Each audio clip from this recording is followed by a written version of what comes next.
Lotus reality and agro farming వారు premium farm land projects మన పొలం ఫేజ్ 1, 2 మరియు 3 కంప్లీట్ చేసుకొని మన పొలం phase 4 Wasar village at Narayana Khed లో ఆగస్టు 15 ఇండిపెండెన్స్ డే రోజు గ్రాండ్ లాంచ్ చేయడం జరుగుతోంది. లాంచింగ్ మరియు ఇండిపెండెన్స్ డే సందర్భంగా 5 గుంటాస్ ల్యాండ్ అవుట్ రేట్ లో బుక్ చేసుకున్న వారికి 1,50,000 రూపాయల డిస్కౌంట్ తో పాటు 2 గ్రాముల గోల్డ్ ఫ్రీగా ఇస్తున్నారు. పూర్తి వివరాలకు సంప్రదించండి. బేసికలీ ఫస్ట్ ఆఫ్ ఆల్ మనకు అక్టోబర్ బిగినింగ్ లోనే మనకి సూర్యగ్రహణం జరుగుతుంది. అమావాస్య రోజు సూర్యగ్రహణం అన్నమాట.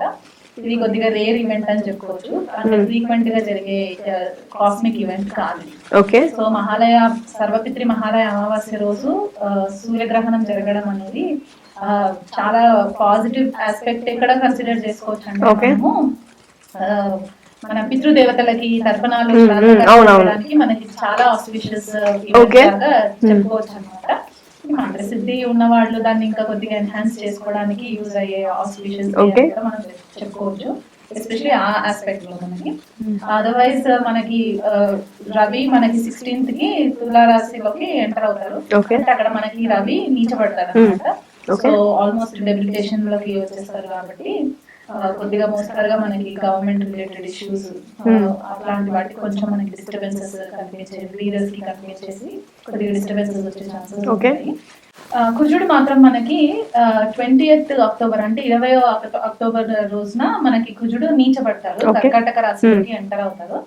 సో ఈ ఇయర్ స్పెషాలిటీ ఏంటి అంటే కుజుడు ఆల్మోస్ట్ ఒక 6 నెలలు స్తంభించి వక్రగతి పొంది మళ్ళీ బ్యాక్ అండ్ ఫోర్త్ జరిగే ట్రాన్సిట్స్ ఉంటాయి అన్నమాట.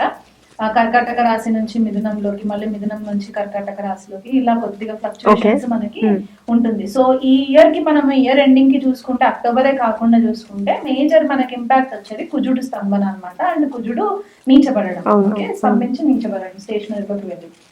దెన్ ఇంకొక ట్రాన్సిట్ ఏంటంటే మనకి గురుడు వక్రి అవుతున్నారు అక్టోబర్ 9th. ఓకే.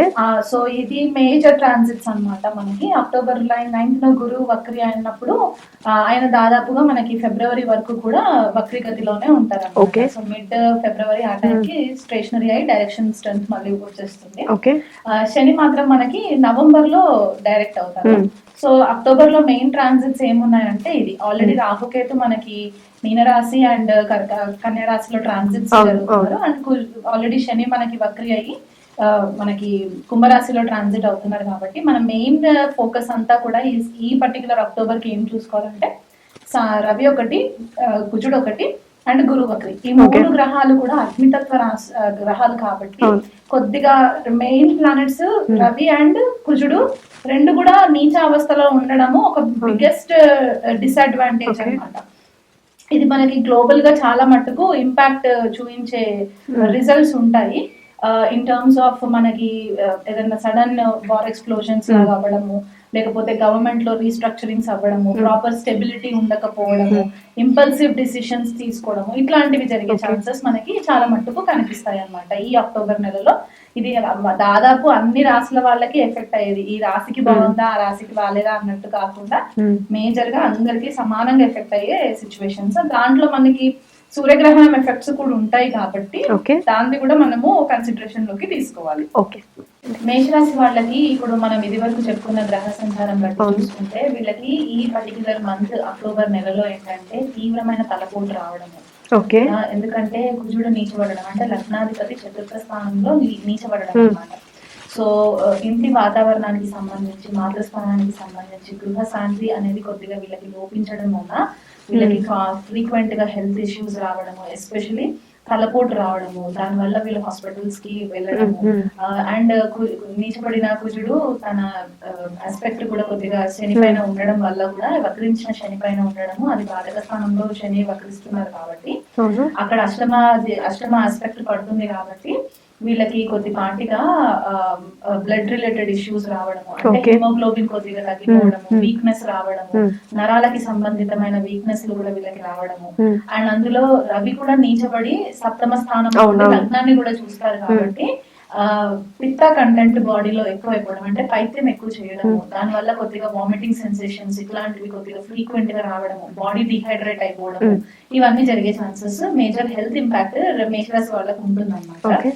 అది కాకుండా భార్యాభర్తలకి, అంటే మేషరాశి భర్త కానీ భార్య కానీ ఎవరైనా ఉంటే వాళ్ళ స్పౌస్ తో వాళ్ళకి కొద్దిపాటిగా డిస్టర్బెన్సెస్, ఈగో క్లాషెస్ జరగడము, దానివల్ల ఇంటికి వాతావరణానికి సంబంధించి కొద్దిగా ఇబ్బందులు రావడము, మదర్ కి అంటే మేషరాశి వాళ్ళ తల్లికి సంబంధించి ఆవిడ హెల్త్ కూడా కొద్దిగా దెబ్బతినడము, హాస్పిటలైజేషన్స్ అవ్వడము, దానివల్ల డబ్బు ఖర్చు అవ్వడము, ఇట్లాంటివి జరిగే ఛాన్సెస్ ఉంటాయి అన్నమాట. వీళ్ళు ఫిజికల్ గా చాలా డ్రైన్ అయిపోతూ ఉంటారు ఫ్రీక్వెంట్ గా. సో వీళ్ళకి ఇచ్చే అడ్వైస్ ఏంటి అంటే వాళ్ళు వీలైనంత మట్టుకు వాళ్ళని హైడ్రేటెడ్ గా ఉంచుకోవడానికి మాక్సిమం ఎక్కువ వాటర్ కంటెంట్ ఉండడం వల్ల వీళ్ళకి కొద్దిపాటిగా రిలీఫ్ అనేది వస్తుంది. ఏ చిన్న హెల్త్ ఇష్యూ వచ్చినా సరే దాన్ని నెగ్లెక్ట్ చేయకుండా ఇమీడియట్ గా మెడికల్ ప్రిస్క్రిప్షన్స్, మెడికల్ అడ్వైస్ తీసుకోవడం అనేది చాలా ఇంపార్టెంట్ రెమెడీగా మనం చెప్పుకోవచ్చు. ల్యాండ్ రిలేటెడ్ ఇష్యూస్ లోకి కూడా కొద్దిగా వెళ్ళినప్పుడు కొద్దిగా ఇష్యూస్ ఫేస్ చేయడానికి ఉంటుంది. కుజుడు నీచబడినప్పుడు ఏంటంటే రియల్ ఎస్టేట్ కి సంబంధించి మనకి గ్లోబల్ గా ఇంపాక్ట్ చూపిస్తుంది కాబట్టి ఈ టైంలో మనకి ఈ కుజుడు నీచావస్థలో ఉండడం వల్ల వీళ్ళకి డైరెక్ట్ ఆస్పెక్ట్ కూడా మనకి దశమ స్థానం పైన పడుతుంది కాబట్టి 8th లార్డ్ కూడా కుజుడు అవుతారు కాబట్టి ఇక్కడ కెరియర్ కి సంబంధించి ఇష్యూస్ రావడము, కెరియర్ లో మైక్రో మేనేజ్మెంట్ చేయడము, లేకపోతే స్త్రీ ఎవరైతే ఎంప్లాయీస్ ఉంటారో, ఫీమేల్ ఎంప్లాయీస్ ఉంటారో వాళ్ళ వల్ల కొద్ది ప్రాబ్లమ్స్ రావడము, సో కొలీగ్స్ రూపంలో ఉన్న వాళ్ళతో కూడా కొద్దిగా కేర్ఫుల్ గా ఉండడము, సిబ్లింగ్స్ తోటి కూడా కొద్దిపాటిగా డిస్టర్బెన్సెస్ రావడము, ఇవన్నీ జరిగే ఛాన్సెస్ ఉన్నాయి. కాబట్టి మేషరాశి వాళ్ళు ఈ అక్టోబర్ నెల అంతా కూడా వీళ్ళనంత మట్టుకు మౌనం పాటించి ఒక స్టెప్ ఆలోచించి మాట్లాడడం చేసుకుంటే వీళ్ళకి ఎటువంటి ఇష్యూస్ లోకి ఇంపల్సివ్ డెసిషన్స్ తీసుకోకుండా కొద్దిపాటిగా బెటర్ గా ఉండే ఛాన్సెస్ ఉంటాయి అన్నమాట. సో మీరు అన్నట్టు హెల్త్ ఇష్యూస్ ఒక పక్కన కొంచెం ఇలా కొంచెం నెగిటివ్ కొంచెం ఇలానే ఉంది కాబట్టి పరిహారాలు కూడా ఒకసారి వివరించండి. పరిహారాలు మెయిన్ అన్ని రాశుల వాళ్ళకి కుజుడు స్తంభించి కుజుడు నీచావస్థలో నుంచి మళ్ళీ బయటికి వచ్చేంత వరకు ప్రతిరోజు సుబ్రహ్మణ్యేశ్వర స్వామి ఆరాధన చేసుకోవడము, సుబ్రహ్మణ్య కవచం చదువుకోవడము, భుజంగ స్తోత్రం చేయడము, ఇలాంటివి అందరికీ వర్తిస్తుంది. స్పెసిఫిక్ ఇక్కడ మేషరాశి వాళ్ళకి ఏంటంటే ఈ శివలింగం కి అభిషేకం చేయించడము, అండ్ గురువారం రోజు మనకి దత్త పారాయణం చేసుకోవడము, లేకపోతే దక్షిణామూర్తి పారాయణం చేసుకోవడము చాలా ఇంపార్టెంట్ రెమెడీ అవుతుంది. రవికి అర్ఘం ఇవ్వడము, ఎందుకంటే రవి కూడా ఈ నెల నీచబడతారు కాబట్టి కొద్దిపాటిగా వైటాలిటీ అనేది ఉండదు, స్ట్రెంగ్త్ ఉండదు కాబట్టి దానికోసం వాళ్ళు రెమెడీస్ మనకి రవికి అర్ఘం ఇవ్వడం కూడా చేసుకుంటే సరిపోతుంది. ఓకే, మీనరాశి వాళ్ళకి ఇప్పుడు ఆల్రెడీ లగ్నంలోనే రాహు సంచారం జరుగుతుంది. మీన లగ్నము మీనరాశి వాళ్ళకి ఆల్రెడీ ఏలినాటి శని ప్రభావంలో ఉన్నారు. సప్తమంలో కేతు ట్రాన్సిట్, అండ్ మనకి కుజుడిని చూసుకుంటే ద్వితీయాధిపతి అండ్ భాగ్యాధిపతి కుజుడు పంచమంలో నీచబడము. సో ఇక్కడ పిల్లలకి సంబంధించి ఇబ్బందులు రావడము, పిల్లల వల్ల అనవసరమైన మానసిక ఒత్తిడికి గురవ్వడము, లేదా పిల్లల హెల్త్ పరంగా కొద్దిపాటిగా డిస్టర్బెన్సెస్ రావడము, ఎక్కడైతే ఆల్రెడీ ఇన్వెస్ట్మెంట్స్ చేసి ఉంటారో ఆ ఇన్వెస్ట్మెంట్స్ లో కొద్దిపాటిగా లాసెస్ రావడము, లేదా ఇంకా అనుకోకుండా ప్రాపర్ ప్లానింగ్ లేకుండా వీళ్ళు డబ్బు నష్టపోవడము, తెలిసి తెలియగా ఎక్కడైనా పెట్టుబడి పెట్టడము, అందులో ల్యాండ్ కి సంబంధించి రియల్ ఎస్టేట్ కి సంబంధించి పెట్టుబడి పెట్టడము, లేకపోతే కొత్త ప్రాజెక్ట్స్ ఏదైనా చేయడము దాని ప్రాపర్ ప్లానింగ్ లేకుండా చేసుకోవడం వల్ల కూడా వీళ్ళకి కొద్దిపాటిగా డిస్టర్బెన్సెస్ కనబడుతున్నాయి.